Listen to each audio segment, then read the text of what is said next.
I never expected my life to be like this. I never imagined that my wife Janice would need more than I do. And I never imagined that I would put up with it. Whenever I heard or read about any cuckold, my reaction was always, burn the bitch.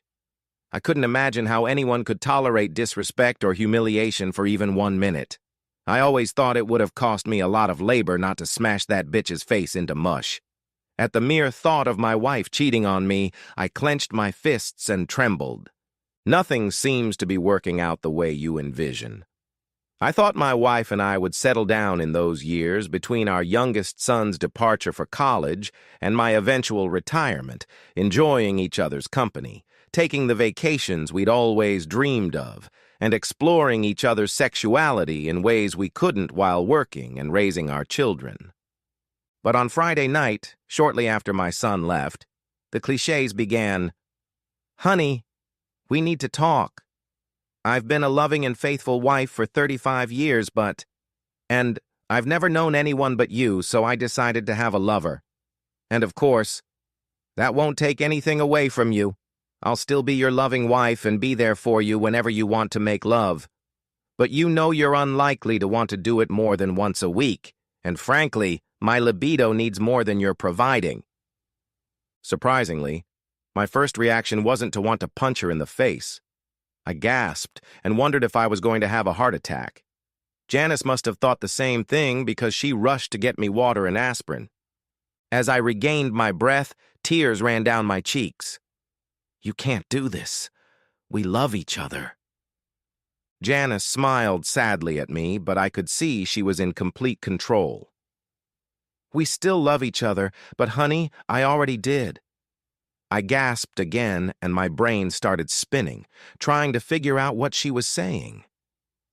I needed to figure out if a lover was worth the risk before I told you.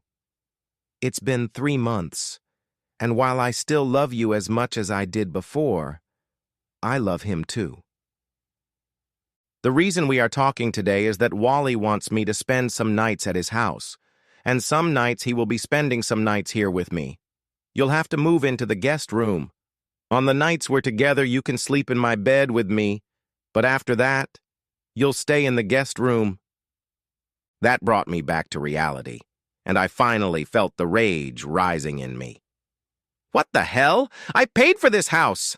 I'm not moving into any guest room. I'm not a fucking guest. It's your choice, honey. I'm going to spend the weekend with Wally at his house, and if you're not in the guest room when I get back, I'll just move in with Wally and we can divorce. I'd hate to see you throw away 35 years of companionship, but in this case, the ball is on your side. With those words, she went to get her overnight bag, kissed the top of my head, and walked off into the night. I started sobbing. I couldn't help it, and I hated myself for it. I couldn't believe what she had done. She obviously didn't care what I thought or felt. And I let her do it. I was a goddamn wuss. And Wally? What the fuck kind of name was Wally? Was she leaving me for Wally? I imagined that wuss. A wuss? It was obvious from Janice's demeanor that as big a wuss as Wally was, she thought I was an even bigger one. I wept myself to sleep. My pillow was wet with tears, and I couldn't understand how my life had been ruined overnight. I couldn't believe that I was to live without Janice. She was my life. That bitch, how could she? Over the weekend, I went through waves of despair and anger. I gathered up all the wedding albums and photos and threw them into the fireplace, but then took them out before I could set them on fire. I loved that bitch. I couldn't live without her. The thought lingered in my head. Also, the thought of a no-fault state divorce from a wife who never had a job outside the home made me realize that I wouldn't have much of a life without her, while she could get alimony while living with Wally. I cried some more, but finally decided that if she was only spending a couple nights a week with Wally, I could probably live with that. Then I got angry with myself and pounded my fist into the wall. As I iced my hand and repaired the wall, I realized that I had only hurt myself, and divorcing Janice would only hurt me. I was approaching 60, my hair was thinning, and my belly was approaching the bowl full of Jell-O description, and a divorce wouldn't leave enough money for a balding fat man to get sex often, if ever. At least with Janice, it seemed that I would still be getting the same sex I had before her lover showed up. 3 months, she said. I thought about it and found that my sex life hadn't changed. Even though she was only gone for 1 day, in between nightmares in which she pictured herself with her lover, I missed her. I didn't know what to do when she wasn't around. I know it sounds pathetic, but she was my life. Fear makes cowards of us all. I was afraid of losing her altogether. Sunday afternoon, I moved into the guest room. I sobbed and felt sorry for myself while I did it. It was actually Monday morning when she came back and I was getting ready for work. She showered me with kisses that seemed somewhat brackish. Was she really doing Wally a sex favor that morning? My stomach churned. After kissing me, she sauntered upstairs and made sure I moved into the guest room. Wonderful, honey. You'll see it's best for everyone. I walked out the door, pondering how wonderful this was for me. I had been pondering it all day. I pondered it even more when I got home and suggested we go upstairs so I could get my wife back, and Janice smiled sadly and shook her head. Honey, Wally says we can only make love when he approves. He doesn't want us to have sloppy seconds or any traces of you when we make love. And he and I have a date tomorrow, so I'm out of range right now. I'll ask him when it's your turn and let you know, okay? She smiled at me as if doing me a favor.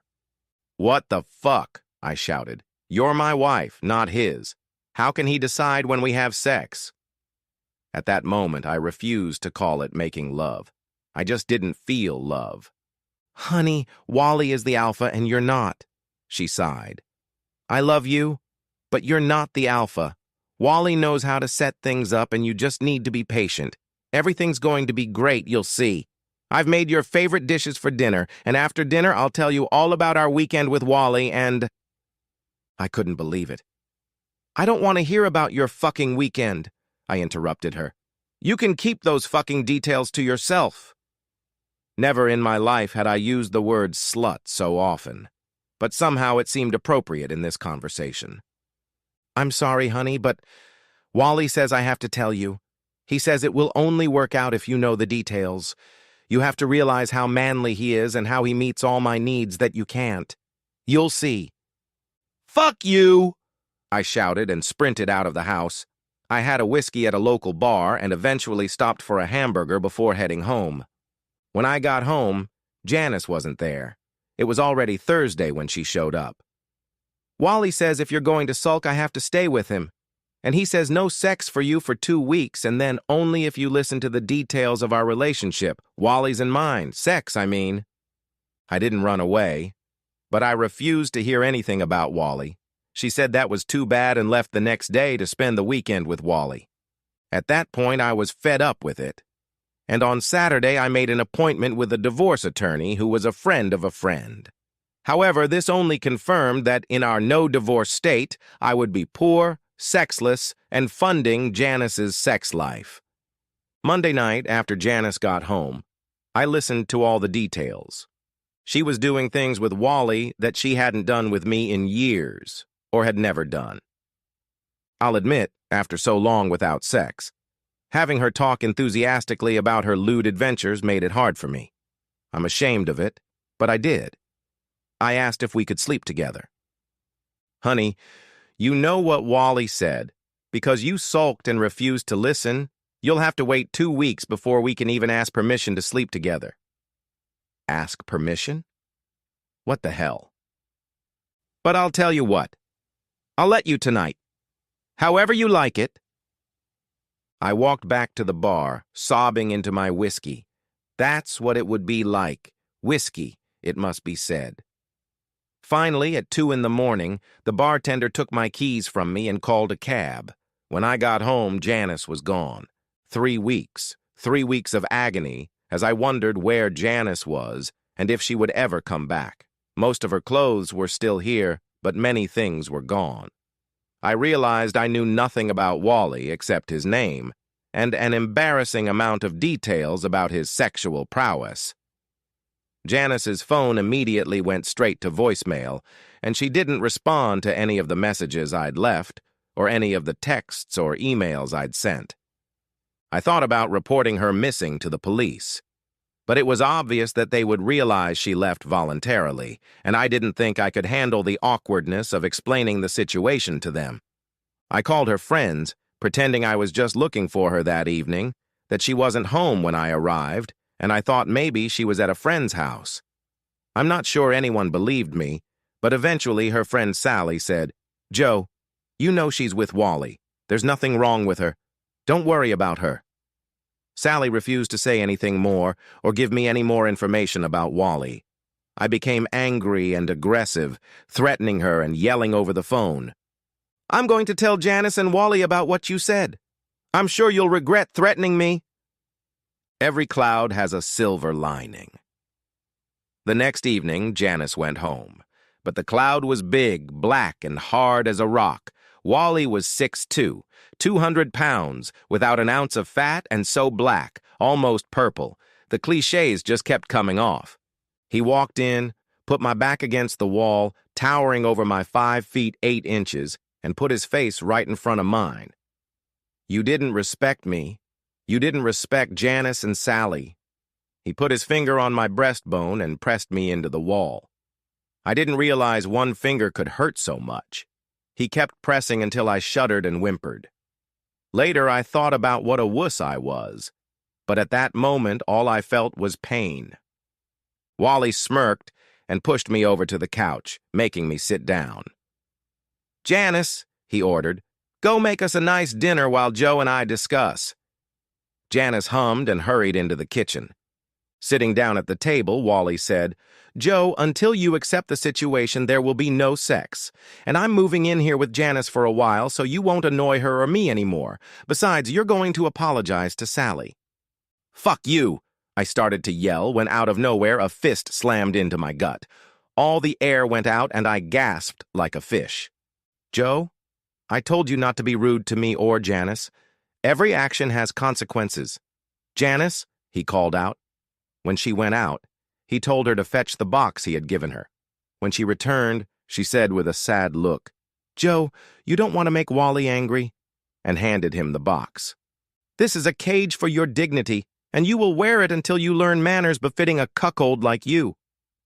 I started to object when Wally slapped me across the face harder than I thought anyone could be hit. Janice exclaimed, "Joe, behave yourself, please! Don't make him hurt you." Wally grabbed my shirt and ripped most of it off. "Take your clothes off now. Don't make me hit you, boy." Boy? This boy was probably about 15 years younger than me. But the slap brought tears to my eyes and the humiliation made me sob. I felt weak and could hardly stand on my feet. Wally raised his fist threateningly, and I stripped off my clothes, unable to think of anything to say in response. When I was left naked, Wally told Janice to put the cage on me. "You should know how to put it on him. I think he'll have to wear it many times at first until he calms down." "Now," Wally continued, "should I get Sally to apologize, or do we need more discipline?" Sally and Janice had a good laugh about me. Sally told me to stop whimpering and undressed herself.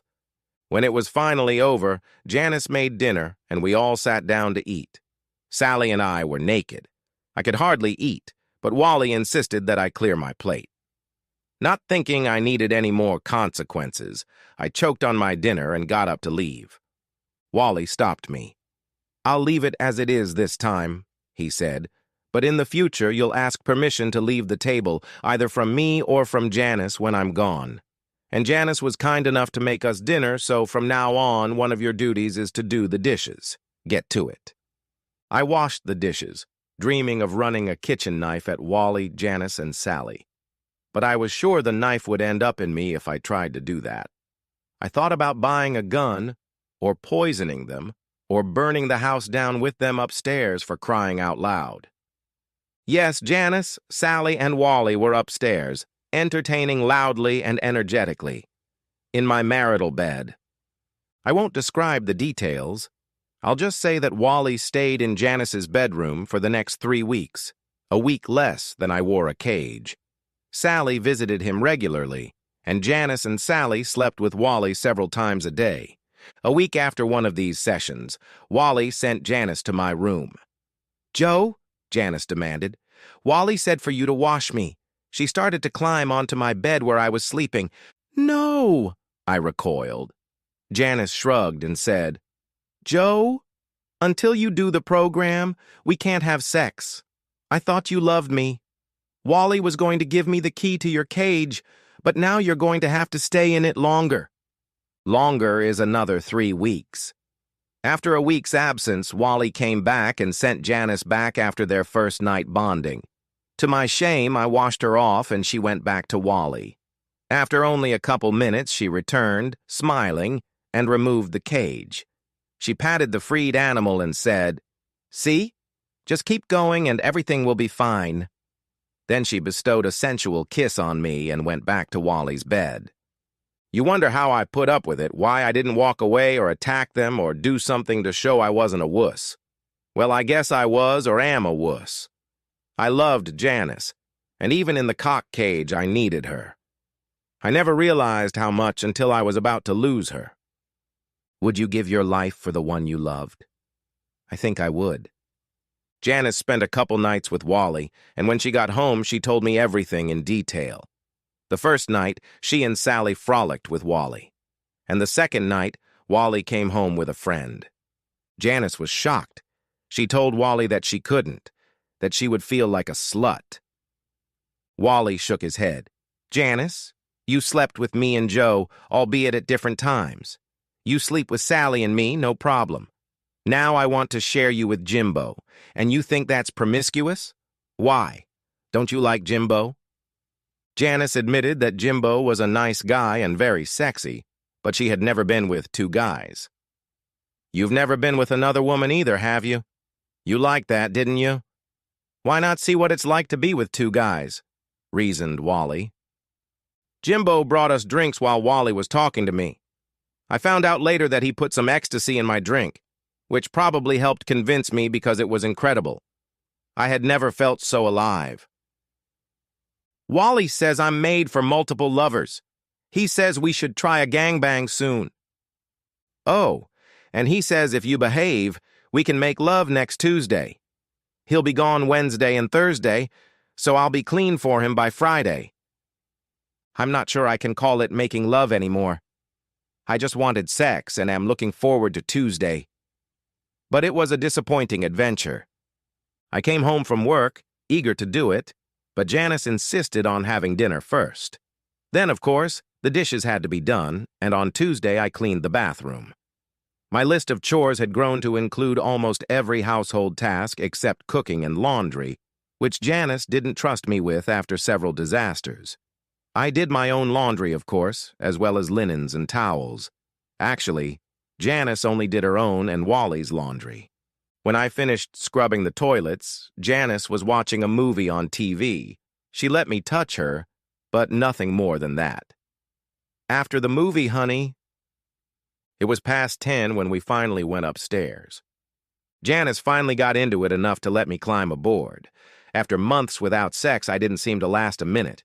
Humiliated, I squirmed as a frustrated Janice told me how much better Wally was and what a pathetic, disappointing lover I was. Janice then sent me back to my room. As I lay in bed, I pondered how I had gotten to this point and why I put up with it. I went over all the reasons, and it still came down to the fact that I loved the woman I was now starting to think of as a bitch. But I told myself again, I love her. Any crumbs I can get are better than none. Wednesday morning, Janice came into my room and apologized for her derogatory words the night before. I was just upset, honey. I love you so much and was looking forward to your lovemaking. It just ended so quickly that I was disappointed. However, when I asked if we could try again, she shook her head and replied, "Oh no, honey. Wally only gave permission for last night." I came home from work on Friday and found Wally sitting in the living room with 2 other black men, drinking my beer and watching the game on cable. I stood in the doorway, somewhat surprised. "Boy, take their clothes off!" Wally shouted.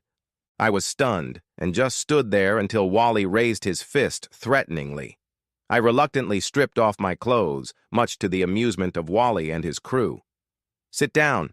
Jimbo's upstairs with Janice right now, and you're on duty between the cars of the train she's pulling." Jimbo came down the stairs, yelling that it was Marcus's turn, but stopped when he saw me. "Oh no, Marcus. The janitor is already here, so you'll have to wait." When I got upstairs, I saw Janice prostrate on the bed. "How could you do this to me?" I asked. "Oh, shut up!